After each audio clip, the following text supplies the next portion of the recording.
আমি একজন পুলিশের স্ত্রী। যেদিন আমাদের বিয়ে হয় ওই দিন রাত্রিবেলা আমার মেজোজা আমার ঘরে আসে, মানে বাসার ঘরে আসে। এসে আমারে বলে আমি যেন আমার স্বামীর সাথে কোনো রকম শারীরিক সম্পর্ক না করি। এটা আমার স্বামীকেও বলা হয়। কিন্তু কেন বলা হয় এটা আমি জানতাম না। এর কারণ আমার স্বামী জানতো, শুধু আমিই জানতাম না। পরবর্তীতে যখন আমি এই বিষয়টা জানতে পারলাম, আমার পায়ের নিচে থেকে মাটি সরে গেল। চলুন তাহলে আমার জীবনের গল্পটা শুরু থেকে শুরু করা যাক। আমার জীবনের গল্পটা শুরু হয় ২০১৮ সালে। ২০১৮ সালের ফেব্রুয়ারি মাসে আমি এইচএসসি পরীক্ষা দেই। এইচএসসি পরীক্ষার কিছুদিন আগেই আমাকে এক জায়গা থেকে দেখতে আসে। দেখতে এসেছিল ছেলে এবং তার বড় বোন। আমাকে দেখার পর তাদের খুব পছন্দ হয়েছিল আমাকে। আমরা ছিলাম ৩ ভাই-বোন। তাদের মধ্যে ছিলাম সবচেয়ে ছোট আমি। আমার এক ছিল বড় বোন আর সবচেয়ে বড় ছিল ভাই। সে ছিল সিঙ্গাপুর প্রবাসী। আমরা আর্থিক দিক দিয়ে ভালোই ছিলাম। সে যাই হোক, এবার আসি আমার গল্পে। আমাকে যে ছেলেটা দেখতে এসেছিল, ওই ছেলেটা আমাকে ভীষণ পছন্দ করে এবং সে আমার বড় দুলাভাইয়ের নাম্বার নিয়ে গিয়েছিল। মাঝে, মাঝে সে দুলাভাইকে ফোন দিয়ে কথা বলতো। সে নাকি বলতো আমাকে নাকি তার ভীষণ পছন্দ হয়েছে। সে ছাড়া যেন আর কারো সাথে আমার বিয়ে না দেওয়া হয়। তখন আমার ফ্যামিলি জানায় যেহেতু আমার সামনে এসএসসি পরীক্ষা, এসএসসি পরীক্ষার আগে আমাকে আর বিয়ে দিবে না। আমার পরীক্ষাটা ভালোয় ভালো শেষ হয়ে গেলে তারপরে আমরা বিয়ে দিবে। কিন্তু আমার পরীক্ষার কিছুদিন আগে তারা আবার আমাকে দেখতে আসে।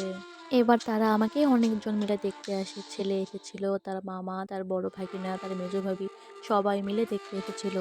যখন ওই বাড়ি থেকে মহিলারা এসে আমাকে দেখে যায়, তারপর তারা আর কোনো খবর বার্তা পাঠায় না। বেশ কিছুদিন যাওয়ার পরে আমরা ভেবেছিলাম হয়তো তারা বা সেই বাড়ির মহিলারা আমাকে দেখে পছন্দ করেনি। সেজন্য তারা আর কোনো খবর দেয় নাই। কিন্তু মাঝে মধ্যে প্রায় সময় ছেলেটা আমার দুলাভাইয়ের সাথে কথা বলতো। তারপর আমার পরীক্ষা শুরু হয়ে যায়। ওইসব বিষয়ে আমার আর কোনো টেনশন ছিল না। ২০১৮ সালে ফেব্রুয়ারি মাসের ২ তারিখে আমার পরীক্ষা শুরু হয়। পরীক্ষা চলাকালীন ওদের বাড়ি থেকে অনেকগুলো মহিলা আবারও দেখতে আসে। ওই বাড়ির মুরব্বিরা যখন দেখতে এসেছিল তখন আমাদের বাড়িতে প্রায় বিয়ে মিটে যায়।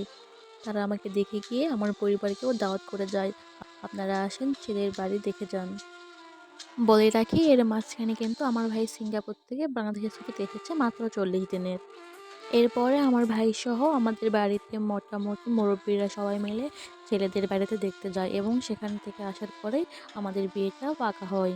তবে ঝামেলা বাধে আমার কাবিন করাতে।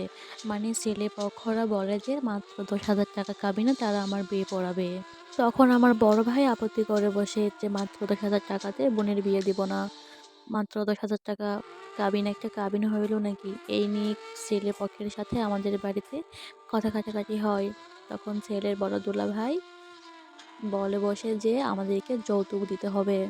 ঘর সাজিয়ে দিতে হবে, আমাকে অনেক স্বর্ণ দিতে হবে, এই দিতে হবে, সেই দিতে হবে। তাদের অনেক ডিমান্ড। ছেলে যেহেতু ডিফেন্সে জব করে একজন পুলিশ অফিসার, তার সাথে আমাকে বিয়ে দিতে গেলে তাদেরকে অনেক কিছু দিতে হবে।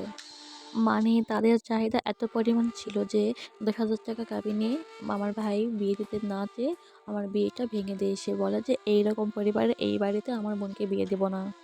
সে যাই হোক, হ্যালো আসসালামু আলাইকুম বন্ধুরা, আমি সুমাইয়া। এতক্ষণ ধরে মনিকা নামের এক আপুর বাস্তব জীবনের কথা বলছিলাম। পরবর্তী ঘটনাগুলো ২য় অংশে জানাবো।